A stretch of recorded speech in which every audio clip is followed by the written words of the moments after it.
আমি আমার পরিবারের দিকে তাকালে সমস্যা ছাড়া কিছুই দেখি না।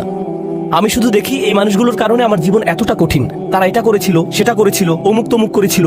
আপনার মাথায় সব সময় তাদের বিরুদ্ধে অভিযোগের তালিকা ঘুরতে থাকে, যেন আপনার মাথায় এর বসবাস। সর্বদা কল্পনায় বারবার ঝগড়ার সময়টাতে ফিরে যান। আমার এখনো মনে আছে তুমি কি কি করেছিলে, আমার এখনো মনে আছে তুমি কি বলেছিলে। তাদেরকে আপনি ওই ঘটনাগুলোর আলোকেই বিচার করেন।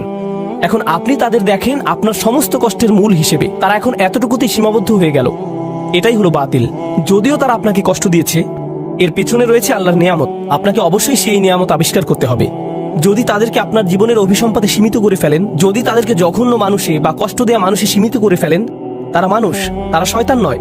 কেউই ফেরেশতা নয় এবং কেউই শয়তান নয়। আল্লাহ ফেরেশতা এবং শয়তান সৃষ্টি করেছেন, তারা ভিন্ন ধরনের প্রজাতি। আমরা মানুষ। এর মানে কি জানেন?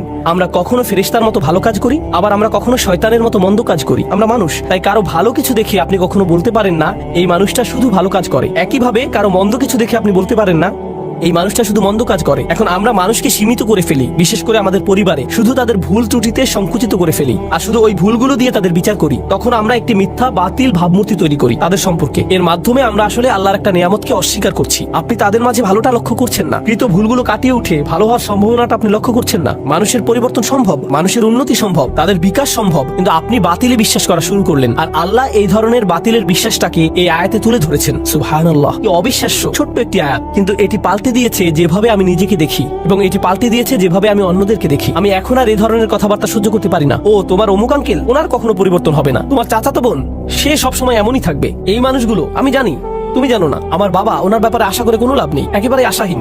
কাউকে এভাবে আশাহীন বলার আমরা কে? কারো ভবিষ্যৎ নির্ধারণ করার আমরা কে? আফাবিল বাতিলি মিনুন অবিনিয়ামাতিল্লাহি হুম ইয়াকফুরুন।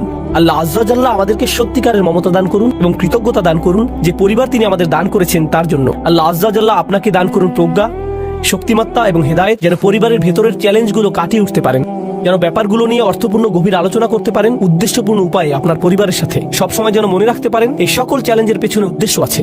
হয়তো বাহ্যিক দৃষ্টিতে কঠিন মনে হতে পারে, কিন্তু এর পিছনে আছে আল্লাহর নিয়ামত। আল্লাহ আযজা জাল্লা আমাদেরকে ওই নিয়ামতটা দেখার সুযোগ দান করুন।